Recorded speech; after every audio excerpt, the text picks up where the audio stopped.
sou de uma família de Teresópolis, estado do Rio.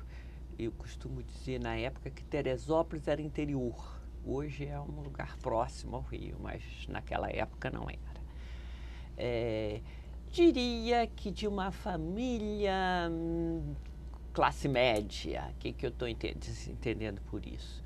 Mãe professora primária, que tinha feito curso normal em uma escola de freiras em Petrópolis, colégio interno em Petrópolis, colégio Santa Isabel, e pai que era funcionário dos Correios e Telégrafos. Tá? Obviamente, assim, esse pai era do interior de Minas Gerais, mas tinha chegado a Teresópolis, quer dizer, então a família se montava lá. O que tem diferente, quer dizer, este pai ficou doente, morreu, eu tinha 1 ano e meio. Então eu praticamente não conheci o contato com a família do pai praticamente não existiu. Eu vi minha avó paterna uma vez na vida e, vamos dizer assim, passei a ser criada, o que predomina é a família da mãe, né? Os Lippe, por isso até hoje no nome ficou, né? Este avô, o Lippe, é imigrante italiano. De alguma forma, o que é interessante é que ele chega criança praticamente, com 12 anos, 13 anos da Itália, vai se encontrar com uns parentes deles que moram no interior de Teresópolis mesmo. Então esse italiano não vai para a colônia, não há, tem alguns outros italianos, mas não. E eu diria o seguinte, ele sobe na vida muito rápido. E diria que subiu pelo casamento, né? Então, ele se casou com a minha avó, que já era filha de italiano e português e tinha propriedades em Teresópolis. Então, é uma coisa assim muito rápida. E esse avô, sim, como o pai morreu de alguma forma, esse avô fica sendo o patrono da família. A mãe era professora primária, óbvio, e vivia com o salário de funcionária pública do estado do Rio, né? E o avô é que bancava as coisas, né? Outra coisa, essa família era católica ultramontana, seguia o bispo de Petrópolis, em que publicava um boletim dizendo o que se podia fazer, o que não se podia fazer, o que se podia ler, o que se não podia ler. Na minha casa, por exemplo, não tinha Monteiro Lobato, porque o Index tinha dito que aquele autor era um perigo para os costumes, entendeu? Então, era esse o padrão. Eu diria, é impossível a gente responder alguma coisa desse tipo sem você mesmo fazer análise, né? Quase uma impossibilidade. Eu diria que o mais dramático é que a gente sofria do que depois ficou chamado na sociologia de incongruência de status, entendeu?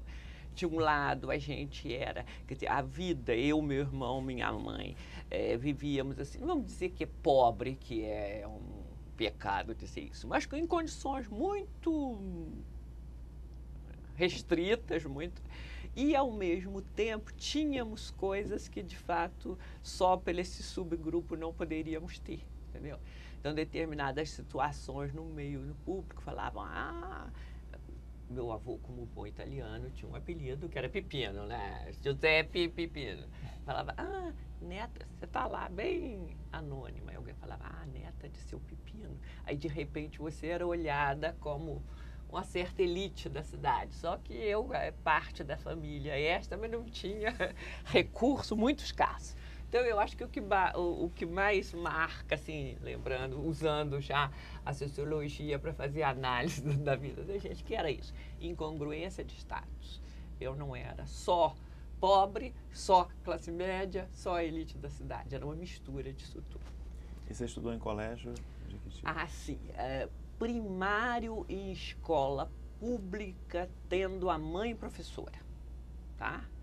Aí, isso assim, depois, ginásio em escola de freiras em Teresópolis e científico no Rio de Janeiro, em colégio de freiras, interna.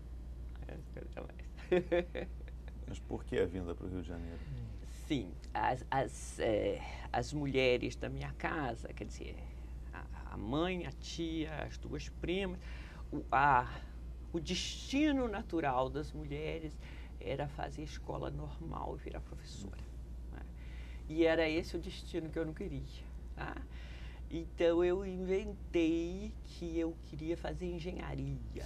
Assim, eu tinha um primo mais velho dos netos que era engenheiro, morava no Rio, viajava para a Europa, fazia as excursões, não sei o quê. E ele era um certo, assim, a família inteira olhava e falava, todo mundo brincava que era The Golden Boy. Então eu, que óbvio, mirei no Golden Boy e quis fazer. E era assim, vamos dizer assim, não era esperado que as mulheres entrassem nessa coisa, porque o campo já estava definido, né? Então, eu consegui isso, em primeiro, porque tinha esse primo que era engenheiro e todo mundo valorizava muito e, de alguma forma, se valorizava o ensino. Então, fazer outra coisa era mais difícil, mas não é para estudar. Então, todo mundo pedia. E fui a primeira, sim, depois fui a primeira mulher a ter curso superior na família. E fui a primeira mulher. O avô pagou o estudo de todos os netos. Os que vinham para o Rio, estudavam fora, eles pagavam. Então, tinha assim, o avô pagava os estudos dos homens. E aí, não, mas seu avô não vai pagar para você. Aí, um dia eu sentei ao lado do avô velhinho, do Pepino, e falei, vovô, eu quero estudar fora, mas eu preciso fazer científico. Contei lá, fiz a minha demanda. Aí ele olhou para mim e falou, tá bom. Não mais falar, e passou, a partir de então, a pagar o colégio.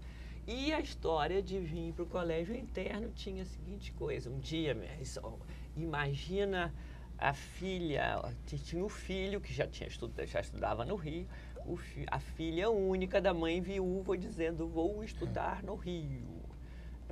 Você está pensando o quê? Que você vai ficar lá no Rio? Meu irmão tinha estudado aqui no Rio, tinha ficado numa casa, alugou um quarto aqui na rua. Está pensando que você vai? Tá brincando, não vai não. Só se for interna. Aí eu falei, tá bom.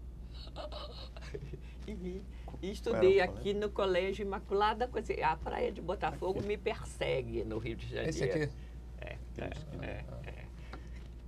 Então, foi esse. Sim, só uma coisinha. Quer dizer, esses colégios, tanto o Colégio São Paulo em Teresópolis, quanto o Colégio Santa Isabel, o Colégio Imaculada Conceição, eram colégios de classe média. Nenhum deles é ensino religioso top de linha. Tá? Então, não estou falando do Sacré-Cœur, do Colégio Sion, não. Esse aí é mais... vamos dizer assim, dentro do colégio, o capítulo do colégio interno mereceria, mas se merece um livro para escrever depois, as confusões. O que é isso, né? O que aconteceu em termos desse tempo aqui no colégio é o seguinte, houve uma transformação fundamental, que você pode ler até como um certo processo de conversão, tá? Quer dizer, aquela igreja católica ultramontana da família, sabe? De mês de maio. Eu olhava aquilo tudo, achava aquilo tudo um horror. Seguia mais ou menos as regras, porque dentro da família não podia não seguir, mas não tinha o menor, entendeu? Aquilo era... Quando chegou aqui no colégio, eu não me lembro se foi uma freira que me chamou, não sei o quê, e eu comecei a frequentar a JEC, Juventude Estudantil Católica. Tá? E isto foi uma transformação fundamental. Tá? Por que eu digo que é uma conversão? Porque é uma questão de aderir à igreja, só que é outra igreja. Tá? E isso mudou completamente. Tá? Então, você começa a ter o grupo dentro do colégio que frequentava a JEC. Em seguida, mesmo eu sendo interna, já se ia à reunião da JEC, que acontecia no centro da cidade. Rua São José, tem um prédio ali que é todo da igreja, e você tinha uma vez por semana, uma vez de 15 dias, tinha pessoas das várias unidades, vamos dizer assim, da JEC que iam lá. Você começava a ter encontros nas férias, no colégio esse, no colégio aquele. Isso vai, depois você começa a conhecer a JEC masculina, que era separado, JEC feminina, JEC masculina. Você começa a conhecer as pessoas da JEC masculina, daqui a pouco você conhece a JEC estadual, a JEC nacional, e aí trata-se de outra conversa, né? E só para lembrar, eu estou falando isso, quer dizer, eu estou falando de 60, 61, 62. Tá? Então já estava certa, assim, ainda era uma JEC absolutamente de cunho religioso. Não tinha uma discussão política? Pouco, mas que tinha uma coisa do tipo seguinte: todos os seres humanos são seus irmãos. Esta é a coisa, entendeu? Então você tem que se comportar com as pessoas como você se comporta com seus irmãos. Tem uma coisa de ação católica e de JEC, eu aprendi isso na JEC, que era muito interessante como estratégia vamos dizer assim, qual era a metodologia desta associação, dessa instituição. Você aprendia de várias maneiras que tinha a seguinte metodologia: ver, julgar, agir. Todo mundo que foi de JEC vai repetir isso, entendeu? Ver, julgar e agir. Quer dizer, que era, não sei de onde é isso, qual foi o frei, o padre, o teólogo, o pedagogo, sei lá quem inventou isso. Mas isso era muito concreto, quer dizer, você chamava um grupo de pessoas, então vamos falar de tal situação. Então, essa ideia de que você ia ao lugar, conversava com as pessoas, ouvia, sabia, né? Fazia uma etnografia daquela maneira, vinha para o grupo e aí você avaliava, né? Julgava isso, aquilo era cristão, o outro estava fazendo não sei o quê. E a partir daí você saía para fazer alguma coisa. Neste papo, eu chegou no 3º ano científico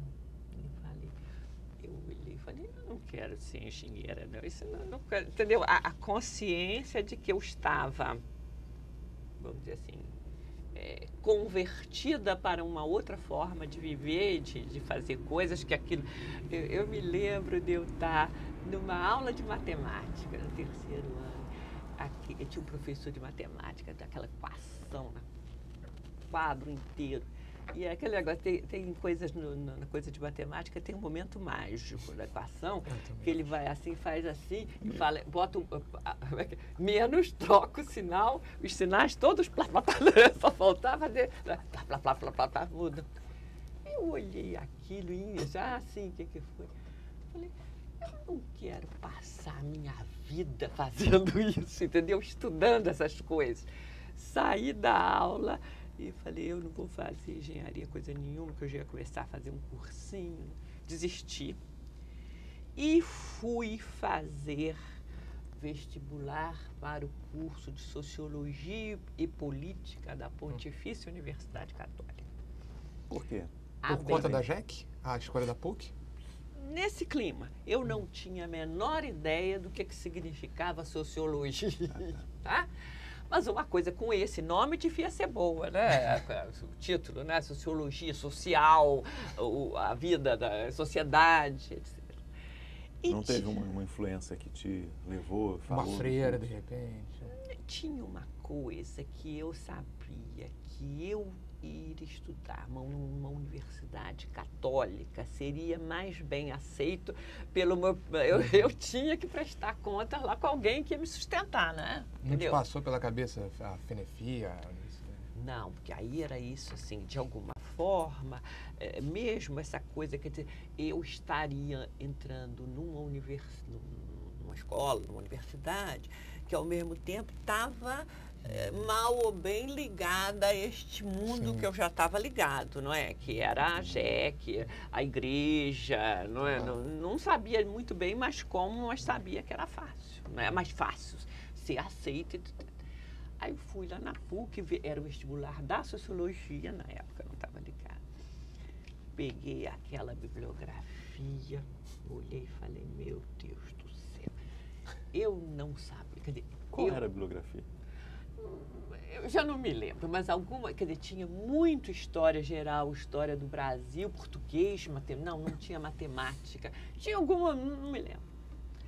Tinha o seguinte, até por ter feito científico, os professores de história que eu tive, 10ª categoria, eu não sabia nada daquilo, achava, aliás, uma decoreba horrorosa, entendeu? Eu gostava nesse colégio, de matemática, de física, de desenho descritiva, de geografia eu já gostava, mas eu achava, quer dizer, aqueles professores que ficam, entendeu, entendendo como história, aquele blá, blá, blá, blá, blá. A regência. E eu olhei aquilo e falei, seja o que Deus quiser. Peguei livrinhos de segundo grau, não tinha, chamava chamava segundo grau, porque eu não tinha feito clássico também, científico. Me tranquei num lugar aqui, num pensionado aqui, e fui fazer lá a prova. Eu passei porque, vamos dizer assim, tinha prova oral. Você escrevia, depois fazia prova oral. Então, vamos dizer assim, a prova que eu fui melhor na prova escrita, eu fui uma catástrofe na prova oral. Me lembro de alguém me perguntar, sei lá, era assim, alguma coisa sobre reis da França, de não sei de quanto. E a outra, que eu fui péssima na escrita, na conversa, eu fui bem. Então, equilibrou.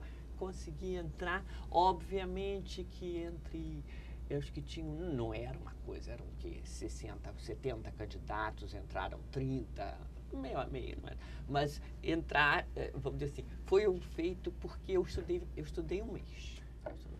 Então você chegou na PUC para fazer o curso superior e a primeira da família a ter, e aí encontra pessoas novas que você vai ter que... Como foi essa chegada aí na não. PUC? Não? Sim e não. Sim, porque eu chegava naquela turma. A PUC desta época era uma escola absolutamente de elite. Então, não estou falando de... Hoje você chega lá, certa mistura, mas não era, né? Eu tinha na minha sala, sabe? Assim, depois você fica dando Celina Vargas do Amaral Peixoto, uma outra, Maria Laís Pereira da Silva, que o pai era dono de uma empresa de comércio e navegação, outra, né? A Marina Távora, a Maria Helena Toné. Os sobrenomes, mas então aquela assim, olhar. Mais mulheres? Vamos dizer assim, 60% de mulher, 40% de homem. Só que a PUC também integrava o seguinte, ex da JEC, a Ju que estava lá. Entendeu? Então, essa coisa do JEC, de ação católica e tudo que eu estou te integrando, né? Isso é uma instituição total. Né? Ele integra o tempo todo. Entendeu? E você chega nessa nova instituição e você já encontra as pessoas, entendeu? Vem falar, quer dizer, quem estava na PUC na minha época, que era Maria Vitória Benevides. Maria Vitória fazia PUC e era da JUC. Entendeu? Então, isso é uma coisa assim, eu acho aí, fazendo uma leitura 40 anos depois, se eu não tivesse entrado nessa coisa, literalmente, ou eu não teria feito nada ou teria pirado. Não segurava isso tudo que estava acontecendo só pela sua própria cabeça. Né? Este grupo oferecia uma integração, né?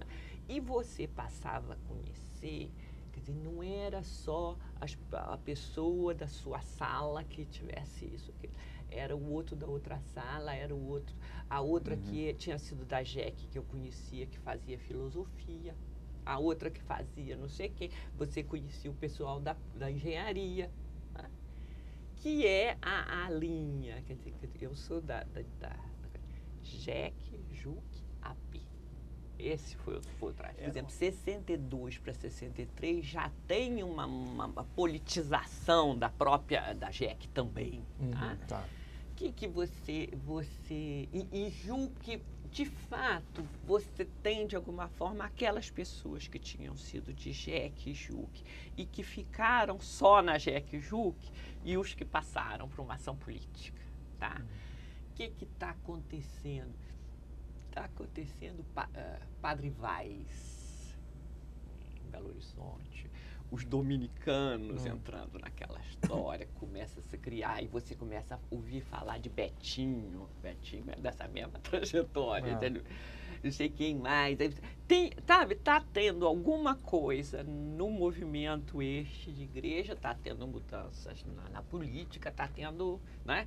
E isso se faz, quer dizer, algumas pessoas não fazem essa migração, não, entendeu?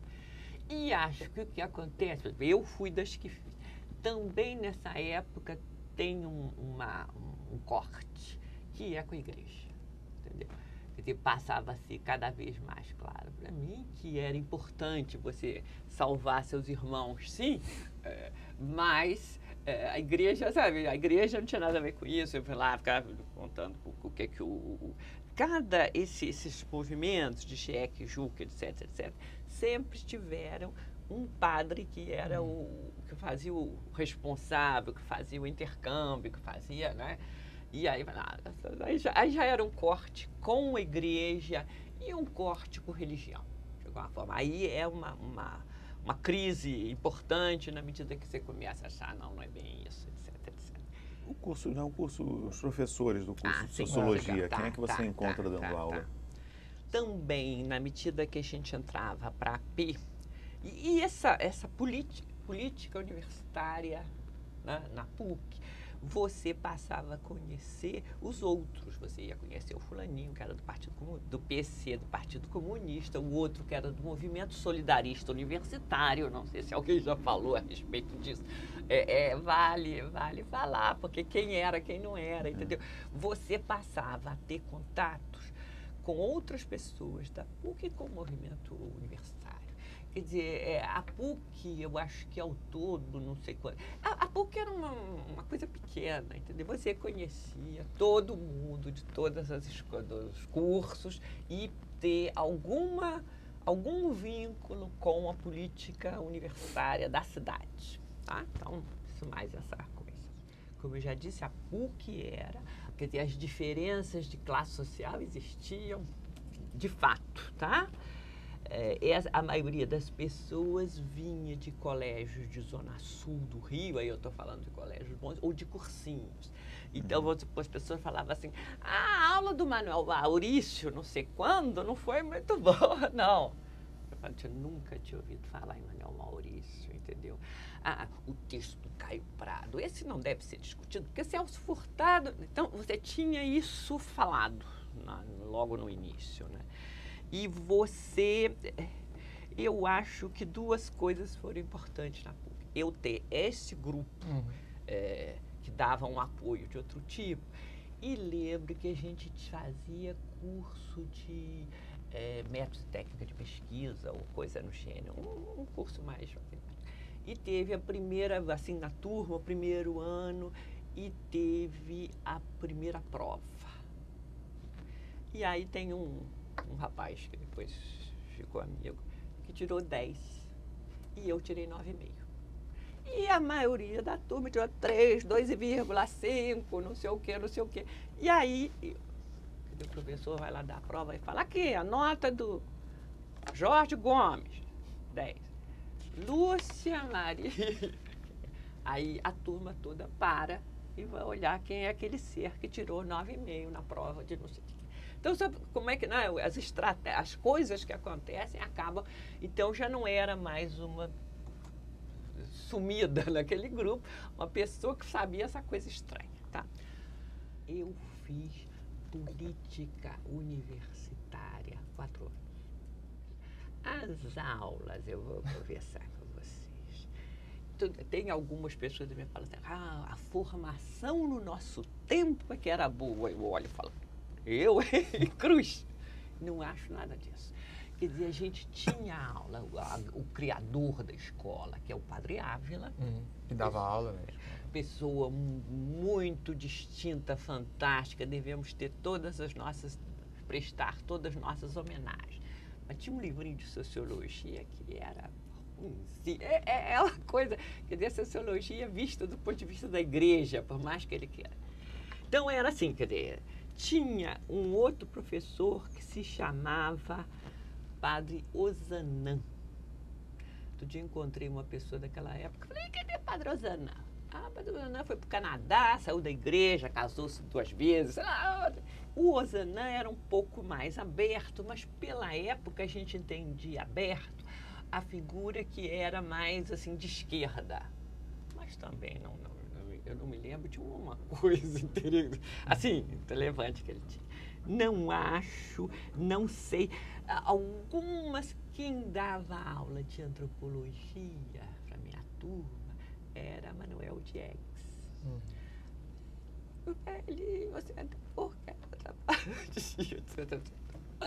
então, entendeu? Não teve nada que de fato tenha me seduzido para o campo da sociologia.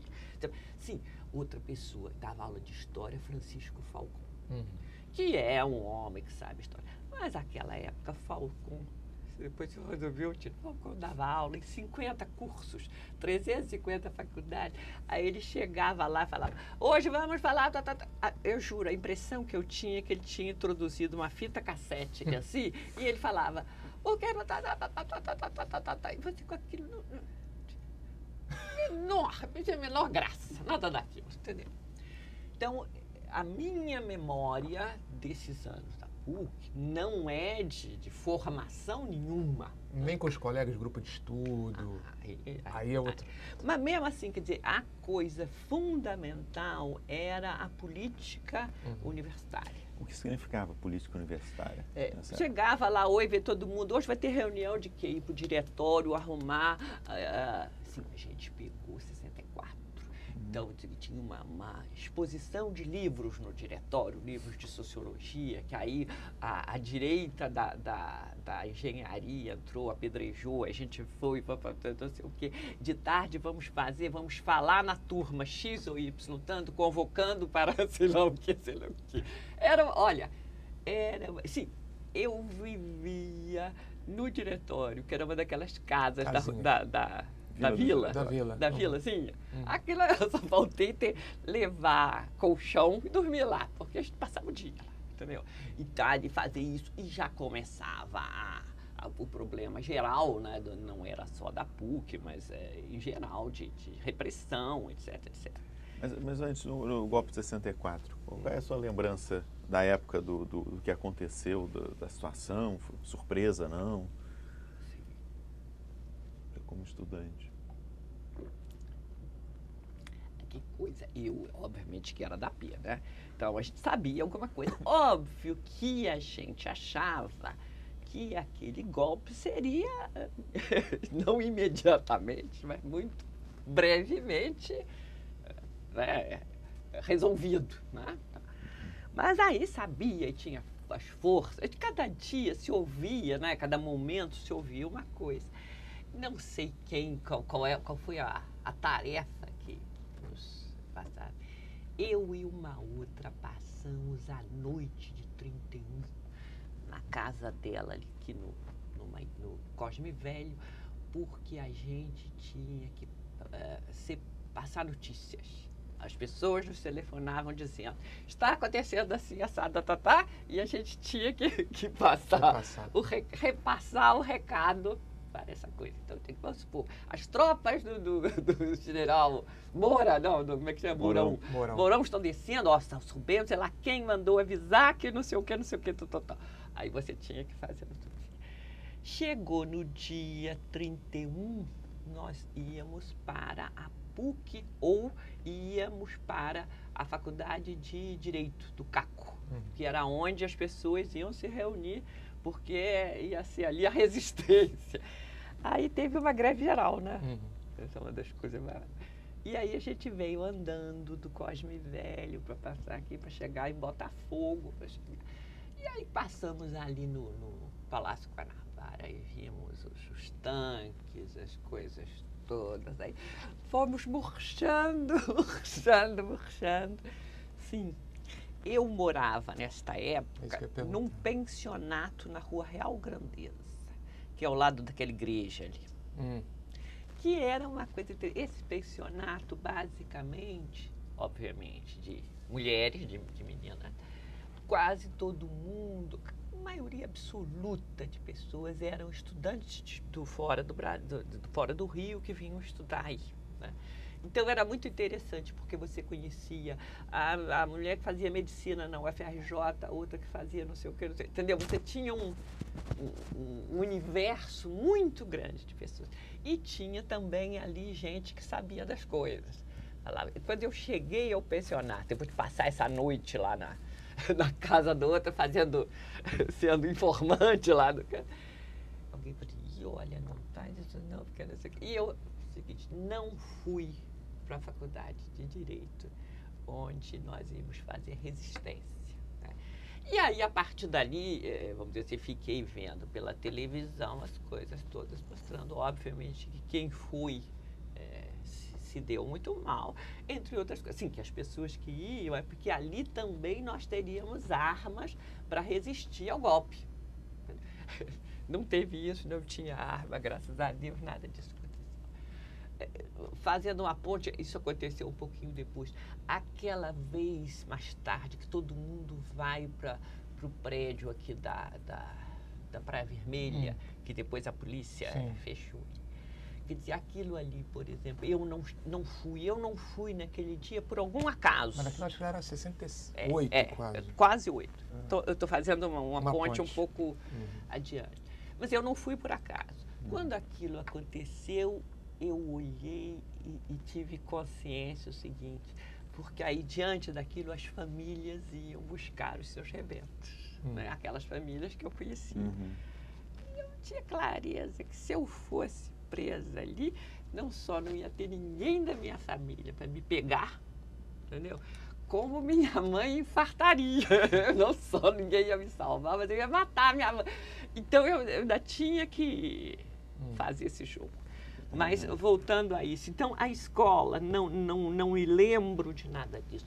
Eu gostaria até de saber como é que algumas pessoas que eram da sociologia, sim, e a sociologia, vamos dizer assim, foi importante cerca de 4 ou 5 anos. Tá? Uma turma acima de mim, quem que eu me lembro? Moacir Palmeira, o Luiz Antônio Machado, tá? Otávio Velho. Pelo menos essas 3 pessoas eram da turma acima da minha, primeiro, né? Também, eu não sei se dessa turma ou de uma antes, que depois, Miriam Limoeiro. Tá? Mas essa turma, quer dizer, Moacir, Otávio e Machado, que foram as pessoas que começaram a fazer aqueles livros para Zahar, né? Essa pessoa. Eu não sei, possivelmente isso estava sendo gestado nessa época, mas eu não sabia disso. Né? Esses livros eram uma novidade na época, né? Sim, em comparação com o livro do Padre Ávila. Sim, não tem a menor dúvida, entendeu? Quem era uma turma também antes, que era a Maria Vitória Benevides. Só uma dúvida, você chegou a pegar o Glaucio lá como instrutor de pesquisa? Não. Porque foi uma figura marcante para quem o pegou. Não, já não estava lá, entendeu? Tinha uma outra mulher, a Inês Quental, que é sobrinha do Santiago Dantas, entendeu? Então a turma era assim, toda, entendeu? Na minha turma, mas assim, você tinha a própria Celina, Ayrton Fausto, que é da Flaxo a vida inteira, Alexandre Barros, a Maria Laís Pereira da Silva, que ela é estudante. A turma logo abaixo, essa turma então é a seguinte: Alice Rangel, depois Paiva Abreu, Lícia Valadares, Regina Lúcia, depois Morel, Lúcia Klein, Sérgio Michele, Madalena Diegues, Lígia Sicô. Tá? Então, de que nós estamos falando disso? E isto produzia, quer dizer, quer seja reuniões, a gente não... Se tinha seminários, eu estava muito mais envolvida com aquilo tudo, mas vamos dizer assim, você participava de debates, o livro importante, aquilo que vai acontecer. Lembro que teve uma vez uma coisa de escrever monografias sobre Sudene. Entendeu? Então tinha iniciativas isso. Então a minha experiência no eu não posso dizer nem que o ensino da PUC fosse sofrível, mas eu acho que era assim. E eu não era fiel para dizer nada disso. Tá? Eu fazia política, fazia essas coisas todas, já era da AP, das coisas todas. Mas eu participava também de toda a iniciativa, toda a possibilidade que existia de fazer pesquisa. Entendeu? Então, assim, precisamos de entrevistadores para o projeto aqui e acolá. Vai para a favela, não sei das quantas, preencher questionário. Eu estava lá. Precisa-se de não sei quem para fazer não sei o que, não sei quem, entendeu? Eu era, assim, a estagiária, bolsista, sei que nome, das coisas que apareciam, tá? E, obviamente, que é uma experiência muito interessante, porque também você tinha aula de métodos e técnicas de pesquisa, uns livros que ensinam. E que você olha, lê aquele livro, acha tudo uma idiotice, né? Na hora que você vai fazer a pesquisa, você descobre que você não sabe nada, né? E a experiência desse negócio é fundamental, tá? Então, eu fiz várias pesquisas. E fui, quer dizer, aí 66, no último ano, tem duas coisas importantes. Primeiro, em 66, acho que 65 que começou isso, existia uma associação chamada AUI, Associação Universitária Interamericana, que fazia uma seleção para levar estudantes brasileiros aos Estados Unidos. Você passava um mês e pouquinho nos Estados Unidos. E eles faziam essa seleção no Brasil inteiro. E eu me candidatei, concorri e passei. E entrei. Eram levados 100 estudantes brasileiros dos Estados Unidos. Isso era um grupo ligado aos Kennedy. Você ia para... Você chegava lá, ficava uns dias numa família norte-americana, depois passava 15 dias em Harvard, depois você ia conhecer Washington, Nova York e Miami. Quanto tempo isso? Um mês e um pouquinho. Tive o melhor mês de férias da minha vida. Você não imagina o que é. Sim, 100 estudantes brasileiros que eles botavam dentro de um avião da Braniff. Ainda existia avião da Braniff. Você ia, chegava lá e, vamos dizer assim, a primeira vez que eu saí do Brasil e 95% das pessoas. Né? E era uma coisa muito interessante, muito interessante. Tinha cada cidade, tinha uma pessoa que tinha feito o programa 2 anos antes. Ia como, tipo, monitor. Né? Isso foi só para você. No meu ano, vou citar pessoas conhecidas. Lígia Sigô também foi neste programa. E Jurandir Freire, o nosso homem do ano. E foi de Juque também, eu entrego todo mundo, conheço desde os meus carnaval, foi de Juque. Não sei se ele chegou a ser de AP, mas eu conheci na época de Juque. E essa coisa foi uma coisa assim importante. Conheci pessoas do Brasil inteiro. Muito, mas, vamos dizer assim, eu não conheci, você visitava Harvard, que estava em férias, né? Você só conhecia, no fundo, as coisas, professores que vinham apresentar. O seguinte, eu era, dessa altura, sim, tinha clareza, que é o seguinte, como é que você era selecionado? Se você fosse de direita, eles não queriam. mas se você fosse muito de esquerda também não, porque eles não iam gastar dinheiro com você. Então você tinha que ser de esquerda razoavelmente, mas aberta. Então todo mundo falava, ó, o macete é esse, lá, você tinha que se apresentar para o grupo lá de selecionados. Então era esse a coisa, né? E era o momento mais difícil foi quando nós fomos à Embaixada Brasileira, que era o Juracy Magalhães. Entendeu? A dúvida era o seguinte, se a gente ia cumprimentá-lo ou não. Se botava a mão para trás, aquele que diz que é bom para os Estados Unidos, é bom para o Brasil, né? Todo mundo.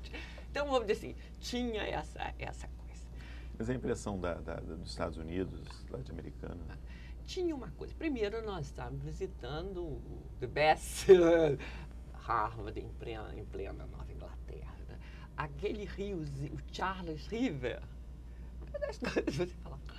Eu me lembro na cafeteria da universidade, tinha um estudante de medicina do Recife, que era aquele do interiorzão, entendeu? E era o senso de as brincadeiras, o que se fazia, era uma loucura. Aí estava na cafeteria assim, e você fazia assim, aí ele falava, gente, aqui a vaca é assim, porque você pegava leite, né, na máquina. A vaca, que aí todo mundo ria com aquela história, porque realmente era um choque cultural todo, né? Que mais que a gente podia... Não, chegava à noite, a gente ia para Boston, clubes de teatro, clubes de jazz, estava acontecendo. E eles faziam o seguinte, tinha um dormitório das meninas e um dormitório dos rapazes. E quando se chegava, a gente podia entrar e sair sem problema, mas os rapazes tinham que assinar a hora que estavam chegando. Aí chegava no outro dia, eles falavam assim, não aguento Jânio Quadros ter chegado todo dia à tarde. Uma coisa brasileira, né? João Goulart, Jânio Quadros, Juscelino, cada um assinava. Eles não achavam, o guardinha que ficava na porta não ia supor que alguém ia assinar outro nome que não o seu. Então era uma farra única isso. Então, mas era essa experiência de que se tinha uma mulher que cuidava administração desse programa. Miss Elizabeth. Você sabe que o grupo da UI está se reunindo novamente há pouco tempo. Estão voltando, etc. A Miss Elizabeth. Sabe que uma mulher magrinha, baixinha, que botava ordem em 100 estudantes brasileiros, completamente desvarados, sem grito.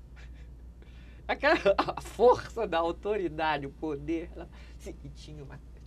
Você podia ir para essa experiência, mesmo que você não tivesse um tostão seu. Sim. Tudo era pago. E os dias que nós ficamos em hotéis, em Washington, etc., que era dia livre, você recebia um X para você poder comprar sua comida. Tá? Obviamente, em Washington, visitamos a fábrica da Avon, que era um dos financiadores, entendeu? Tinha os financiadores do programa. Então, tinha uma coisa, se você não visitasse a fábrica, você não tinha a sua pensão para comer. Sim. Entendeu? Então, isto fazia quem podia. Não.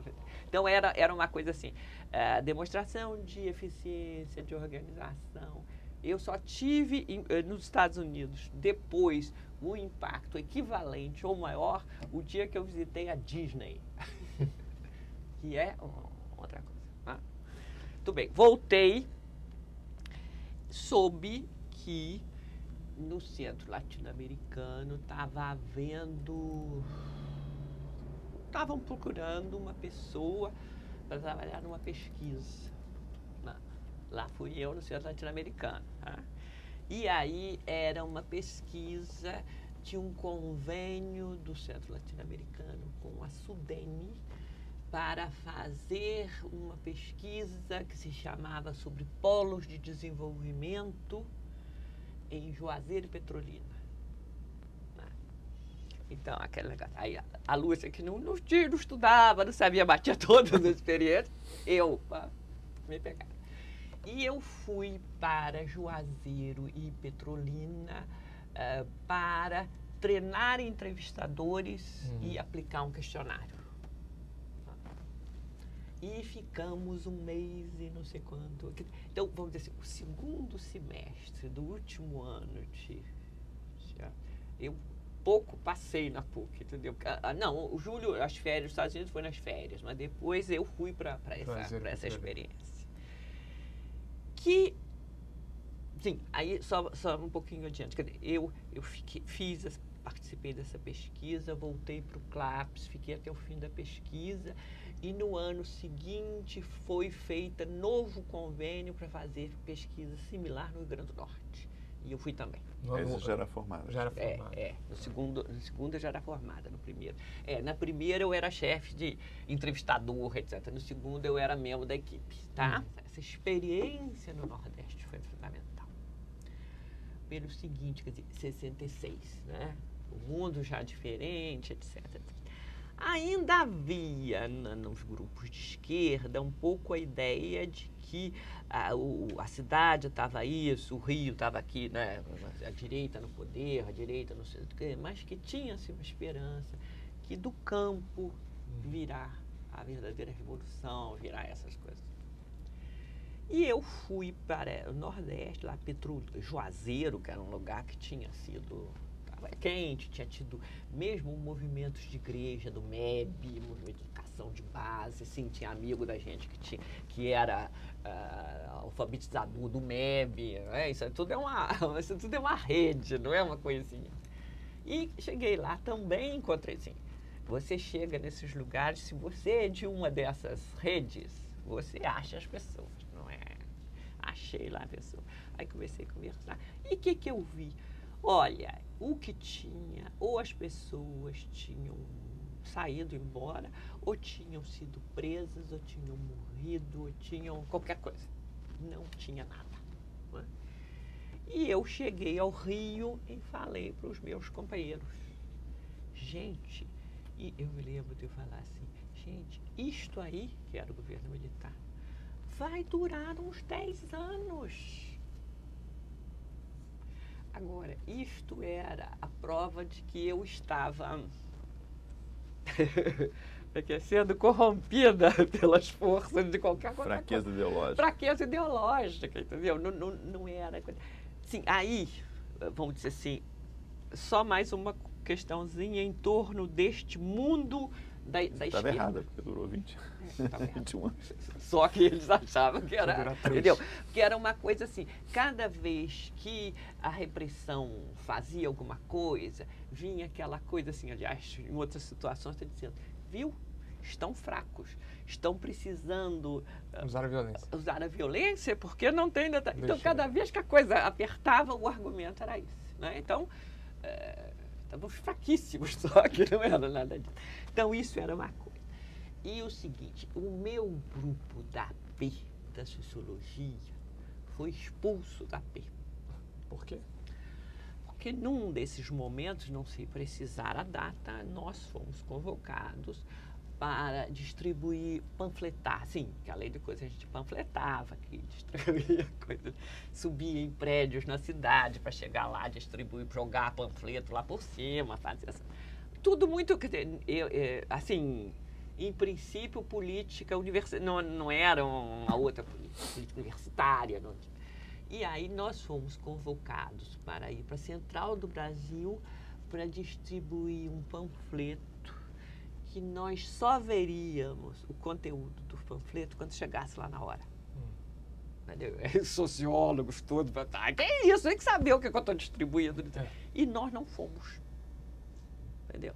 Aí o centralismo democrático teve reuniões, etc, etc. E o grupo como todo, a pessoa já esqueci até como era o nome, do estadual, foi a reunião do grupo, que durou todo, e o grupo foi expulso. Eu costumo dizer o seguinte, eu gostaria de botar no meu currículo, um dos membros do estadual era o Wellington Moreira Franco. Não era o único, era um membro. Aí eu falei, vou botar no meu currículo. Fui expulsa da AP por Wellington Moreira Franco. Não sei se isso vai ficar, mas eu acho uma boa coisa. Como é que é? Então, esse grupo. E algumas pessoas depois retornaram. Mas a minha coisa, isso tudo vai, né, se movendo. Essa coisa de você já não ter, achar que não era aquilo, não ia acontecer nada, não ia mudar nada. E também, como eu disse, esses grupos todos são instituições totais. Eu tinha um namorado, que obviamente era da P também, colega de turma de Moreira Franca, a economia eu conheci. Não sei a data especificamente, mas a AP começa a ter uma opção pela fábrica, pela via operária. Então, estabelecem lá, não sei como, que alguns dos seus militantes deviam fazer a vivência na fábrica. E este meu namorado foi virar operário. Aí se colocou. E eu, o que eu faço?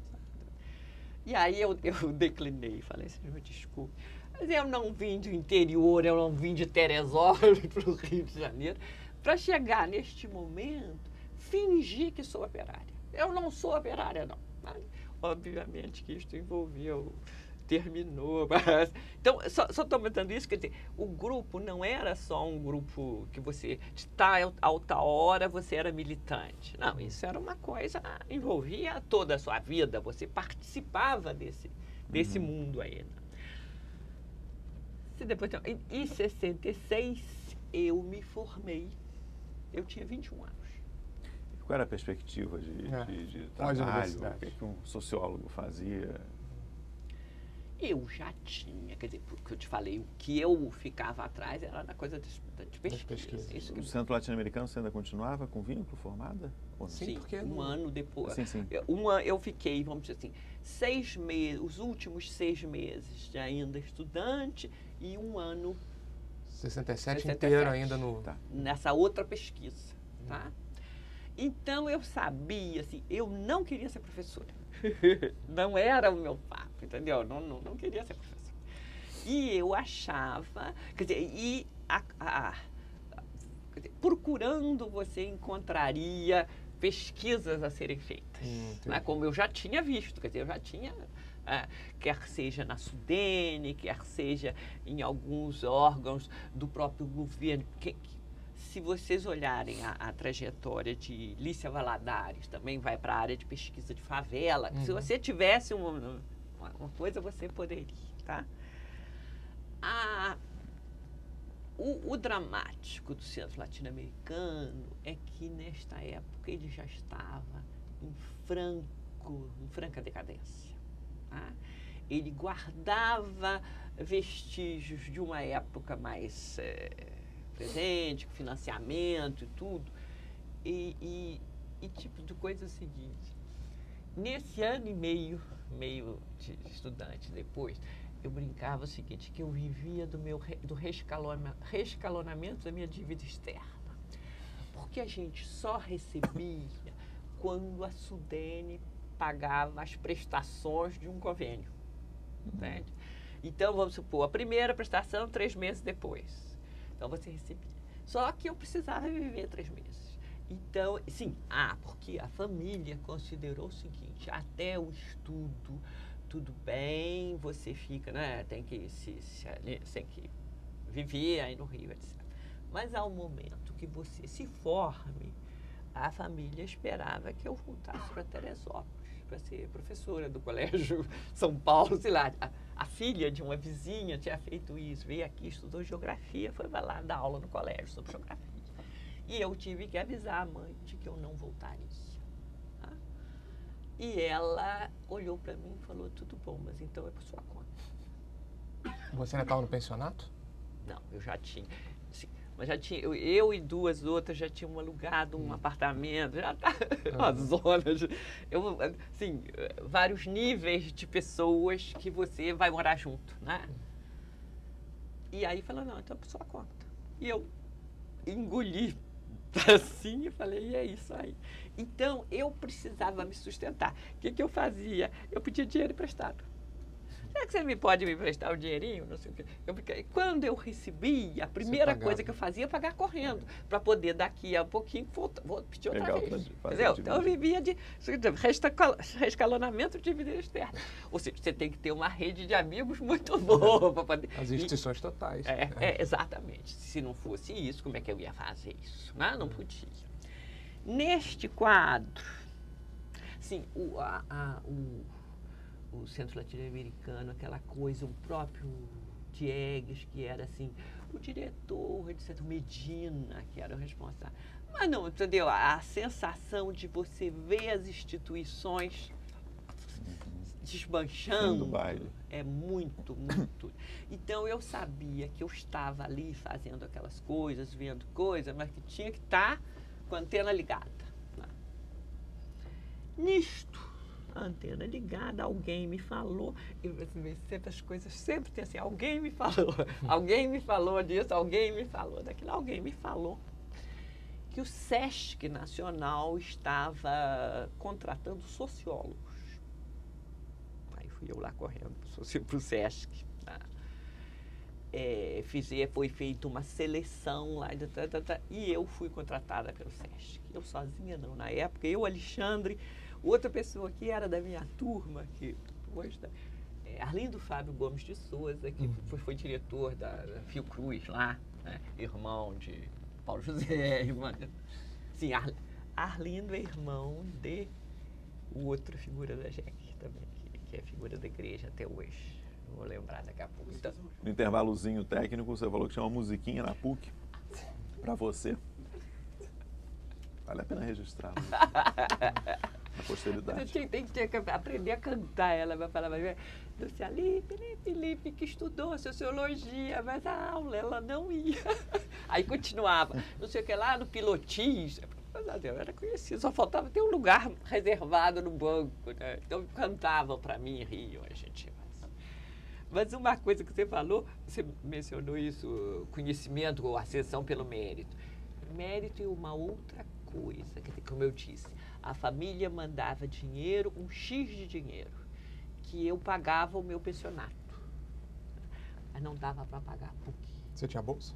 Eu fui ao serviço social da PUC e falei aqui, olha, minha mãe é professora primária, trazia o contra-cheque da minha mãe. E assim, vamos dizer assim, no primeiro ano, não me lembro como é que foi, eu não tive toda, mas no primeiro ano era 50%, no segundo ano 75%, não sei o que. Tipo. A ascensão pelo mérito, eu mencionei que você falou da nota, tirou 9,5, quem é esta pessoa, né? E não era, tinha um sobrenome ilustre, mas era uma desconhecida que tirou 9,5. Você era considerada uma boa aluna da PUC, de destaque nisso ou não? Depois de tudo que eu falei, não era uma boa aluna da PUC. Eu era uma pessoa conhecida. Popular. Dizer, eu tinha essa relação toda. Quer dizer, ou seja, era possível a gente, sei lá, se fosse necessário alguém para fazer alguma coisa, eu poderia ser convidada, sim. Entendeu? Alguém, um professor até me indicaria para um seminário, para um... Porque a gente chamaria aqui um bom assistente de pesquisa, quem tem, né? Pois é, essa pesquisa primeira no interior, Petrolina e Juazeiro, também isso tinha um sociólogo haitiano que estava no centro lá, aí, que foi o coordenador da pesquisa. Aí você está começando a lidar com sociólogos do mundo, da América Latina, entendeu? Fazendo pesquisas. A experiência deste mês lá foi absolutamente fantástico, entendeu? Fiz e entrei para o SESC Nacional. 67 ainda.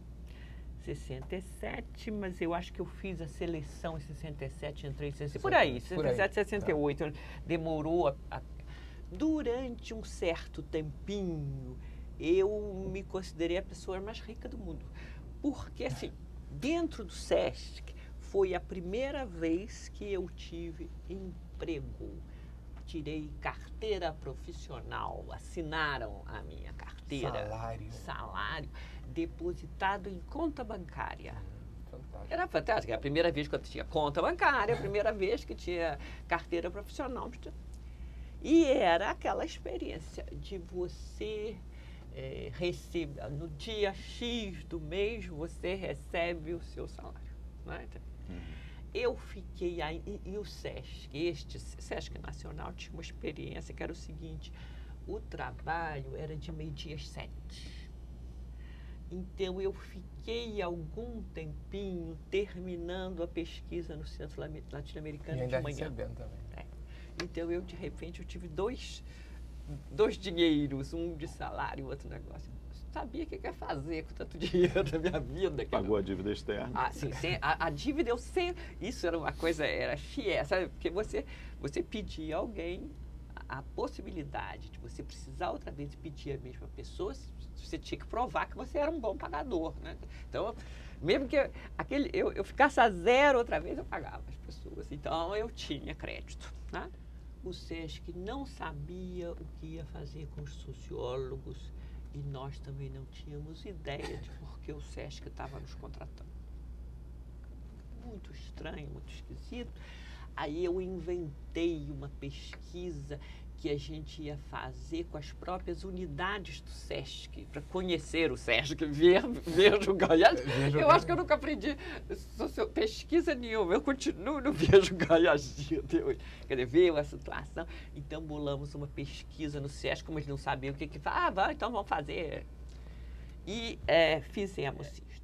Houve um seminário de metodologia em ciências sociais, que era feito na casa de um conhecido na época, Paulo Jaime, que era aqui na Praia de Botafogo. Este seminário juntava pessoas de diferentes lugares, PUC, UFRJ e vários lugares, para estudar metodologia em ciências sociais. Mas era um seminário informal?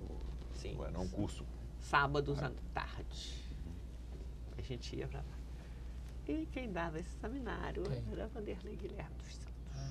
Tá?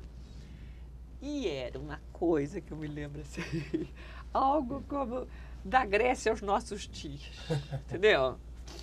Os pré-socráticos, os epicuristas, Kant, Godelier, Balibar. Isso Vanderlei, sozinho. Metodologia. Chamava metodologia das ciências sociais. E era também, quer dizer, tinham pessoas que vinham da UFRJ, era o UFRJ, já era, né? O UFRJ que vinha, que ele conhecia, não sei.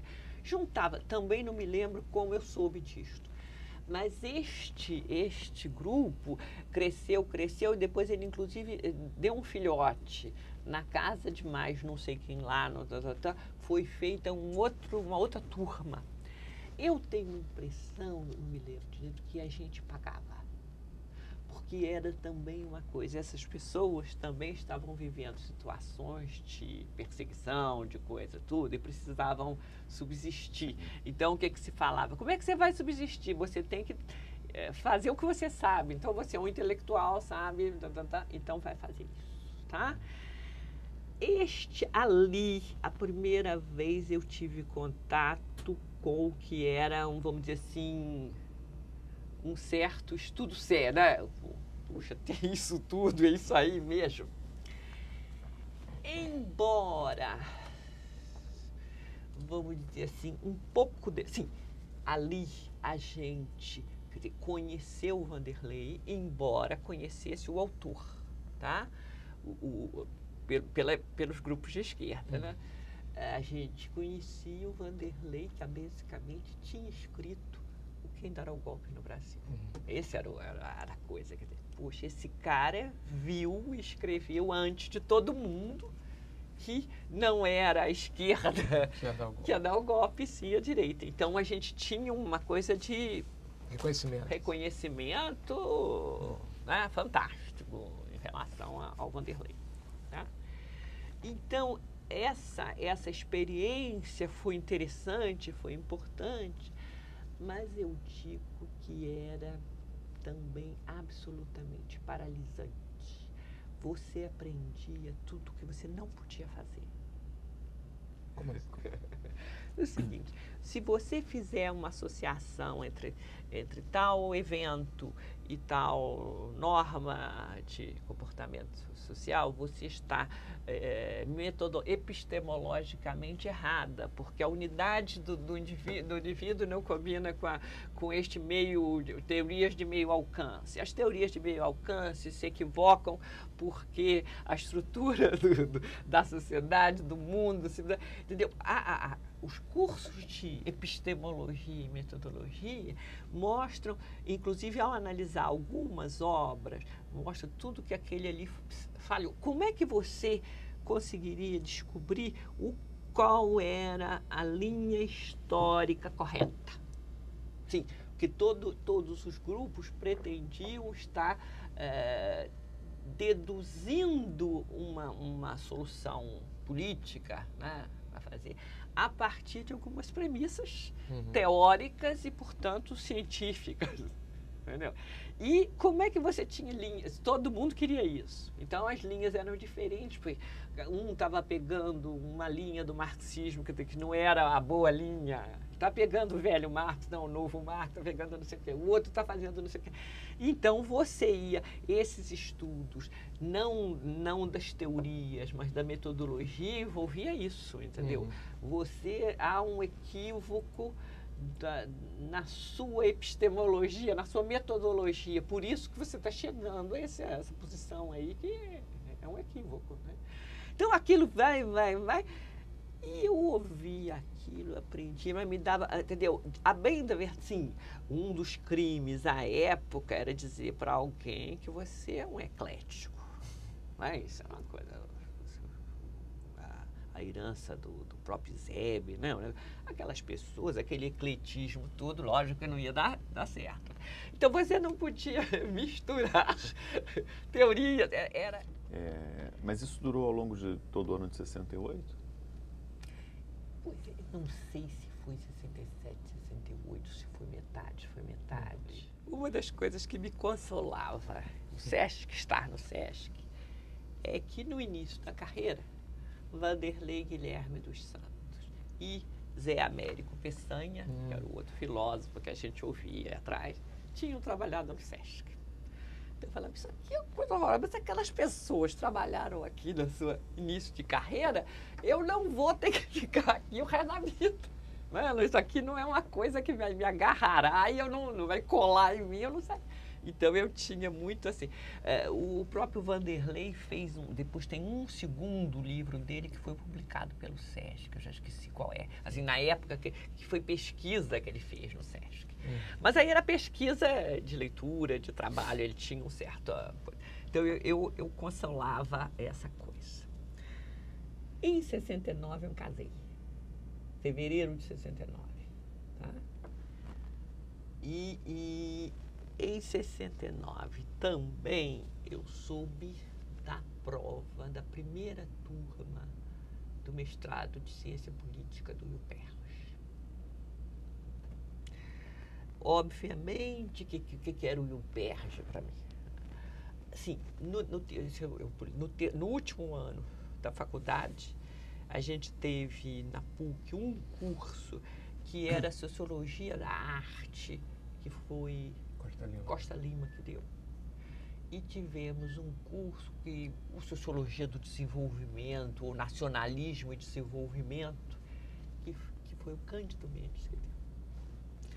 Mas uma parte das aulas foi assistente de Cândido Mendes, chamada Aspásia Camargo, que deu aula.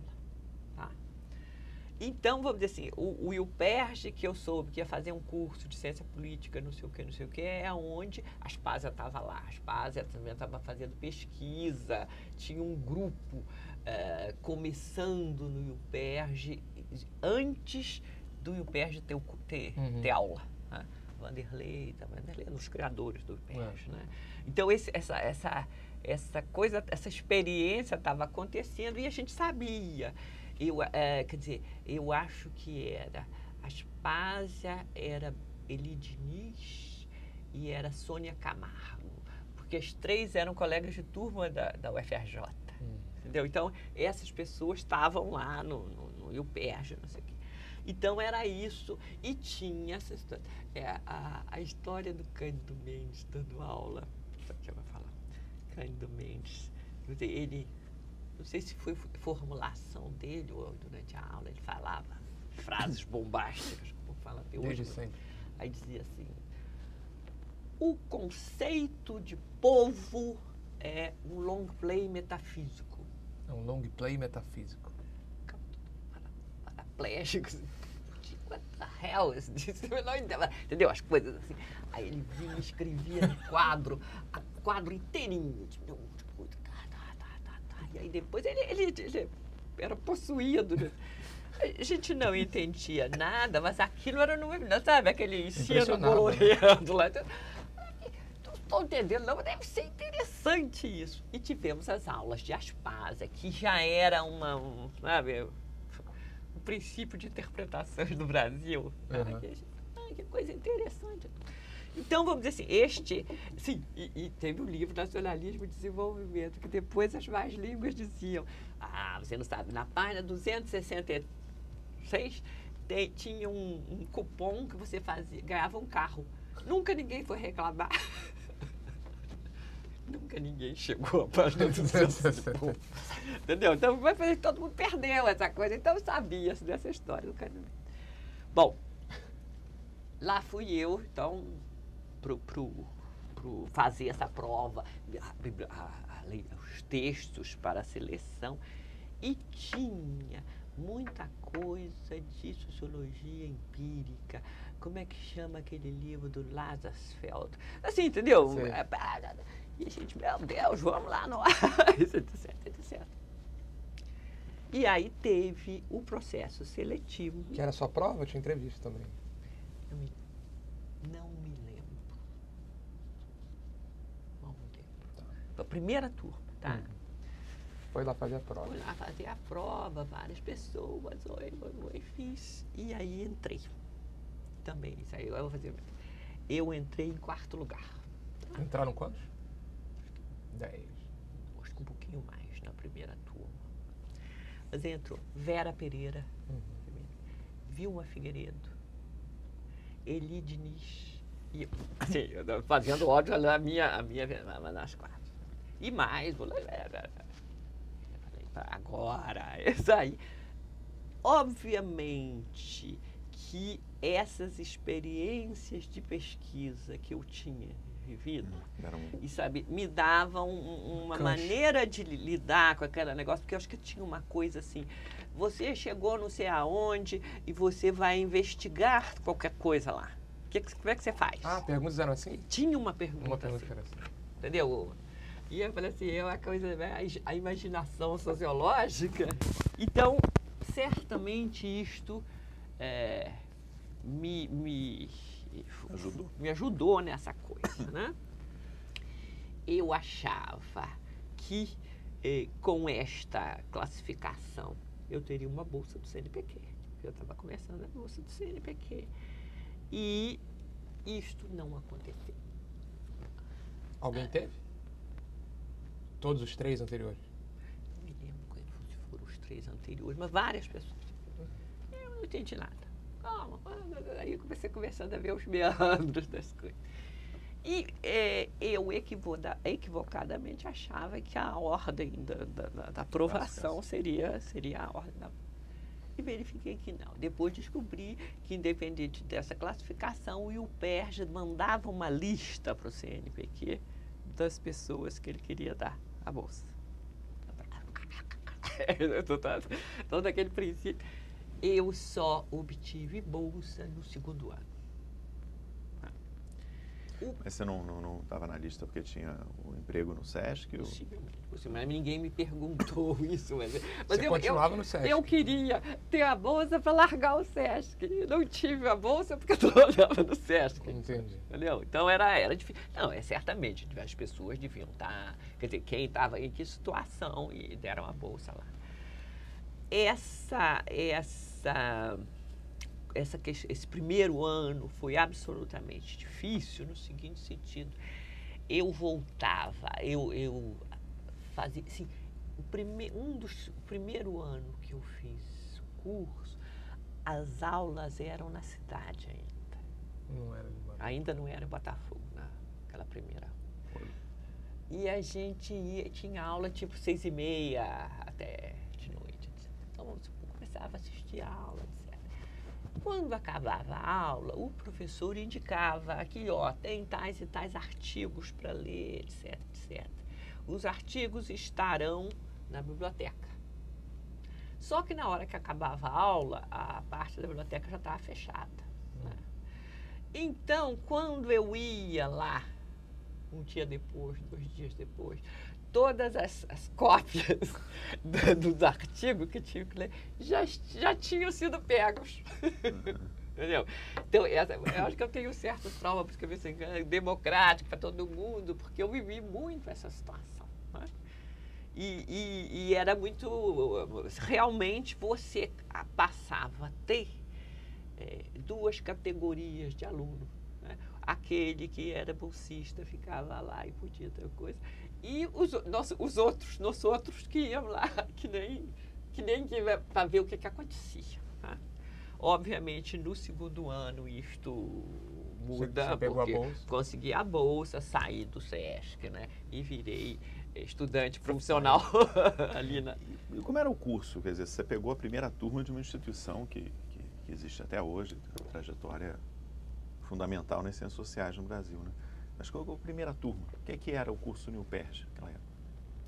Bom, o primeiro ano dessa coisa é uma coisa, por exemplo, eles chamaram, não me pergunte por quê, a Maria Silvia Carvalho Franco para dar um curso pra gente.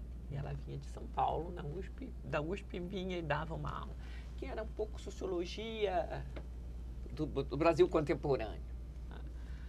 Mas o que foi mais assim marcante depois, logo em seguida, foram os cursos de Bolívar Lamounier e Simon Schwarzman. Tá? Os 2 estavam recém-vindos dos seus doutorados nos Estados Unidos.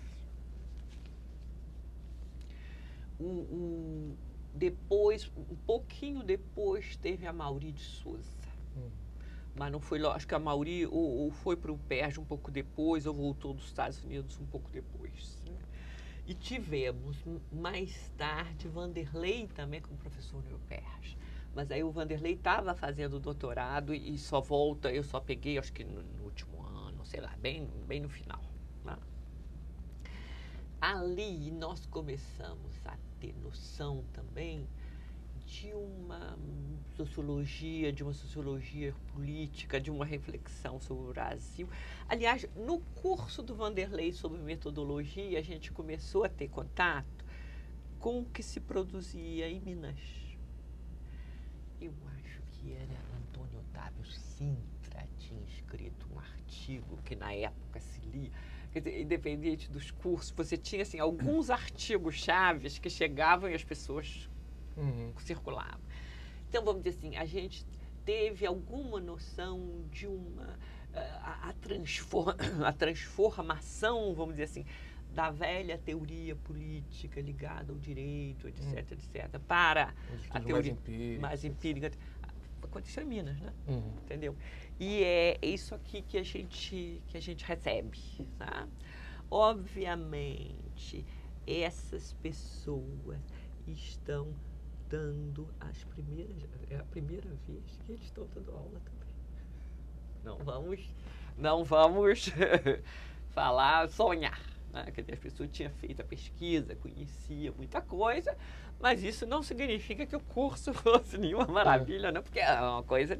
Mas certamente não tem anos-luz da experiência lá da PUC. Seus companheiros de turma, você lembra de outras pessoas? Lembro, outras pessoas que entram. A Celina, a Vargas Álvaro Peixoto também entrou na mesma turma. Tinham 2 outras colegas de turma. Lúcia Klein entra também. Quer dizer, ou seja, pessoas daqueles grande grupo da PUC, de diversas turmas, está junto ali, porque não tinha mestrado, né? Outro mestrado. Quem mais? A Maria Antonieta que vinha do Leopoldo, que vinha do interior de São Paulo. Né? Então, as pessoas se juntaram ali. O que mais desse curso? Teve um professor de metodologia, técnica, essa coisa, né? E chamava-se Peter McDonald, não me lembro se é MAC ou MC só, que ensinava, aliás, era um bom curso, porque isso, como é que você tinha uma questão, você transformava aquela questão em quais seriam os indicadores que falariam sobre aquela questão, a partir daí, como é que você trabalharia isso, as variáveis. Tá? Obviamente, eu fazia todos os cursos dessa área, entendeu? Porque era comigo que fazia. Época que a gente aprendia, sim, nós estamos falando de perfurar cartão, né?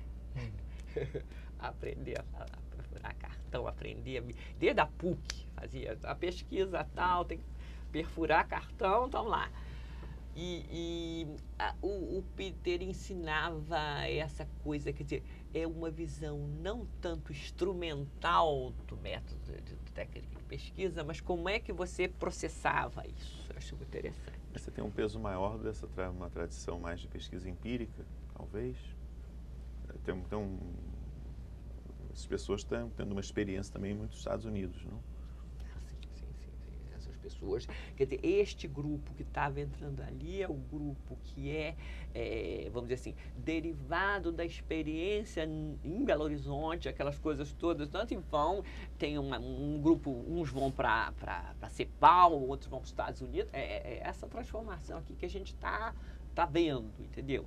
Então, tem coisas do tipo, então essa parte, e toda a discussão, o Paulo nessa época envolvia de uma certa o contexto da cidade contra o UPERJ, aquela instituição empiricista norte-americana que está aí fazendo essas, ensinando a ciência política norte-americana, contaminando as mentes das pessoas que estavam isso. Agora, Lúcia, só para perguntar sobre o contexto, 69, né? 69, você tem o AI-5 no final de 68, tem um grupo grande de pessoas que é afastado, aposentado, né, e já opção pela luta armada. Esse contexto geral afetava de alguma forma ou você se sentia numa bolha? Você já não estava mais na P, já tinha sido expulso. Não, você já estava fora. Mas na P, estava lá estudando. O meio acadêmico foi muito afetado. O que tinha é o seguinte, não fui para a linha operária e muito menos para a luta armada. Isso não era nada a ver. Mas as pessoas todas você conhecia, elas conheciam. Então, só antes de casar, eu e uma amiga minha morávamos num apartamento, né, em Ipanema, que a gente tinha alugado, perto da... Isso com a bolsa, né? Não, isso antes. Isso antes. Morava ali, dividíamos um quadro de telefone. E aí, de repente, essa amiga minha, o namorado dela veio morar com a gente. O que foi uma coisa muito... Quer dizer, uma coisa duas amigas dividirem uma coisa, e de repente eu estava morando com um casal, não eu. Que coisa chata, né? E arrumei e me mandei. Uma semana depois, a polícia chegou lá, prendeu os dois. Ele tinha, ainda era coisa, ele não era da armada, mas tinha assim, um mimeógrafo que ele tinha escondido, não sei da onde, panfletos que distribuía na favela, não sei das quantas. Então, esse assim, eu escapei por uma semana. Por pouco. Depois, o seguinte, claro que 69, 70, tinha uma coisa, eu não gostava nem de ler o jornal. Que era uma coisa assim, você estava lendo aquele jornal. Primeiro, uma parte, notícias mentirosas, que não era nada daquilo. A segunda, ele falava, caiu o aparelho. Aí você começava a ler os nomes. Fulano morreu atropelado enquanto fugia da polícia, aquela lenda. Então, tem muito isso. E tem outra complicação, que essas pessoas conhecidas, por exemplo, vinham pedir para você esconder. E você sabia, quer dizer, nessa época, o Márcio, meu ex-marido à época, que vinha da JUC, só que é mais light, menos AP e mais as. Mas tinha milhões de conhecidos. Aí um dia chegou um amigo dele, conhecido lá muito, para ficar na nossa casa. Né? E a gente, muito bem, esse ficou um mês, né? Um mês e pouco. Né? E um certo momento, minha mãe me telefonou dizendo, vamos passar no fim de semana com você aí. Ficar assim, ela não vinha nunca. Não posso dizer. Aí tá bom, eu chamei, chegou de noite, o Márcio chegou e falou, Márcio, é o seguinte, minha mãe é catolicona, fora do mundo, mas burra nunca foi. Ela não vai entender nada. Como é que tem um amigo nosso que mora aqui neste quarto, um homem alto, forte, saudável, etc., que não sai nunca de casa? Como é que você vai ver? Você não tem. Só se a gente engessar a perna dele, dizer que ele está dormindo. Não, isso, não tem história. E, obviamente, sabia também que estava acontecendo essas coisas e tudo. Aí tivemos que conversar para ele arranjar um aparelho para trocar o lugar da. Tempos depois, esse rapaz foi um dos nomes trocados por alguma dessas embaixadoras, sei lá o quê, e a gente sabia depois que a estratégia das instituições que estavam tendo seus quadros presos era primeiro entregue aos outros. A última coisa é entregar os seus. Quando a gente viu o nome dele no jornal, falou, meu Deus do céu, o que vai acontecer? Outra vez chegou um outro casal, um rapaz conhecido nosso. Preciso levar uma pessoa a São Paulo. Sim, Márcio tinha carro. Fusquinha, ela tinha carro. Então a gente queria pedir a vocês o carro emprestado. E você sabe, quer dizer, essa situação é difícil porque você dizer sim, você de alguma forma está comprometido, não é? E dizer não é um risco, porque você pode dizer, se você for preso e morto depois, você matou o seu amigo, é uma coisa horrorosa. Aí ficamos naquela coisa e o Márcio teve uma luminosa ideia. Falou, não, eu vou a São Paulo, levo junto, em vez de emprestar o carro. E aí fomos, eu e ele, casal atrás. Chegando na saída do Rio. Blitz, fechando. A gente, você dentro do carro, sentindo. Só que o policial chegou, 2 casais, né? E pediu documentos do carro. O Márcio deu os documentos do carro, os seus documentos. Você já imaginou se pegasse o documento do carro com uma pessoa que não fosse e ele o caso, né? Então a gente vivia um pouco esse altos e baixos, entendeu? Do que podia. Mas de fato não tivemos nada, assim, concretamente, a não ser. Mas era um clima de medo, preocupação? Esse namorado dessa amiga minha que eu tinha morado, a gente tinha morado junto, quando você chegava assim, você descia na rodoviária. Aí quando você olha, tinha fotografia, procura, não era ele. Eu digo, meu Deus do céu, entendeu? Quer dizer, você estava, entendeu? A não ser que você migrasse para um lugar que essa coisa estava, né? E cada dia você tinha uma notícia pior, uma coisa mais. Mas certamente, quer dizer, teve gente perto, mas não, eu não estava envolvida já com os grupos que estavam. Né? Esse meu antigo namorado se mandou do país, foi embora, entendeu? Um tinha ido embora, o outro. Se você fosse a Paris, você encontrava mais gente de grupo desse que estava lá, refugiado e todo mundo. Mas e aí você, bom, então no UPERJ você foi orientada, afinal, pelo Vanderlei e fazendo teste sobre o PSD. Como chegou, né? Como chegamos? Chegou no PSD e no Vanderlei. O seguinte, eu comentei, né? Quer dizer, os cursos eram esses. Dentro do UPERJ, que tem curso sobre teoria política, né?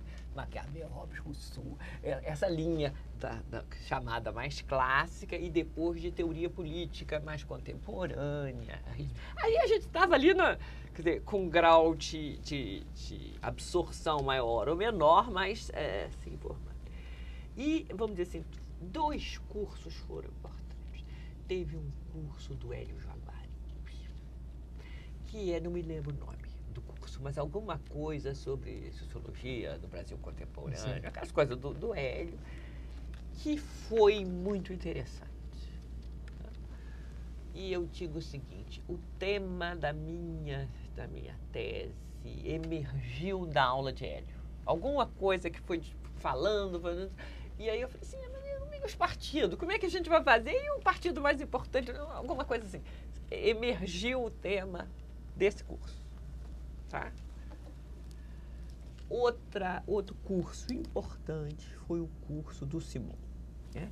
O curso foi importante, entre outras coisas, porque Simon dividiu a turma em subgrupos e cada um de nós passou a fazer um paper de... Não, tinha os papers lá, mas um paper de pesquisa, um paper de coisa. E, obviamente, o meu subgrupo era Celina, Maria Aparecida Alves Jaime e eu. E estudamos o quê? A Revolução de 30. Não, mas olha o seguinte, esses trabalhos foram publicados no volume 7 da revista Dados. O volume 7 da revista Dados são os trabalhos deste curso de Simon. Tá? Simon estava recém, né? Quer dizer, tinha defendido a tese, estou me esquecendo de quando é o livro, mas é a tese dele, né? Então, discutindo todo o Brasil, cooptação e... São Paulo, Estado Nacional. São Paulo, Estado Nacional. Então, aquilo ali era assim, vamos dizer assim, foi a coisa importante de definição dessas coisas. Muito bem. Ao mesmo tempo, quer dizer, o que era o máximo para a gente? Era o SEBRAP.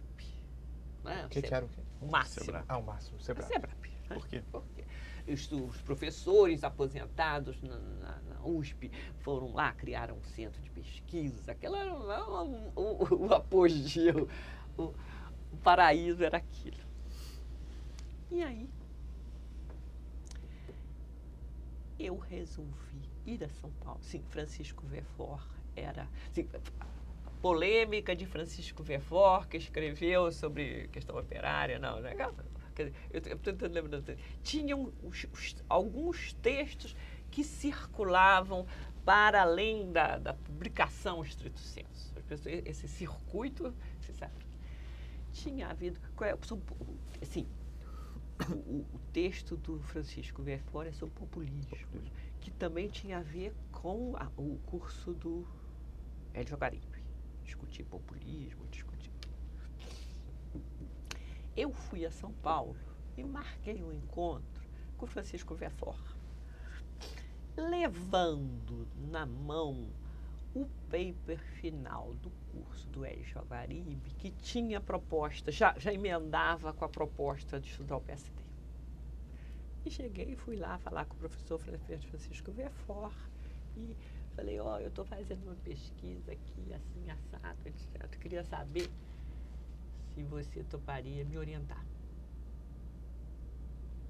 Pro Verfort. Mas ele poderia te orientar com você estando no Império? Só que eu não sabia. a minha pouca... E Verfort aceitou. E eu cheguei no UPERJ, depois eu descobri que eu tinha que ter um orientador da casa e não de fora. Pois é, vamos dizer assim, as regras, como era a primeira turma, primeiro tudo, não havia regras explícitas e conhecidas e não tinha, eu acho graça que a gente chama os alunos, explica que o regimento interno é este, conheço o regimento. Não tinha, que regimento interno? Onde é que Também não tinha uma tradição já consolidada, senso comum, vamos dizer, acadêmico. Quer dizer, eu não tinha a menor ideia que o orientador tinha que ser da casa. E não me foi falado isto.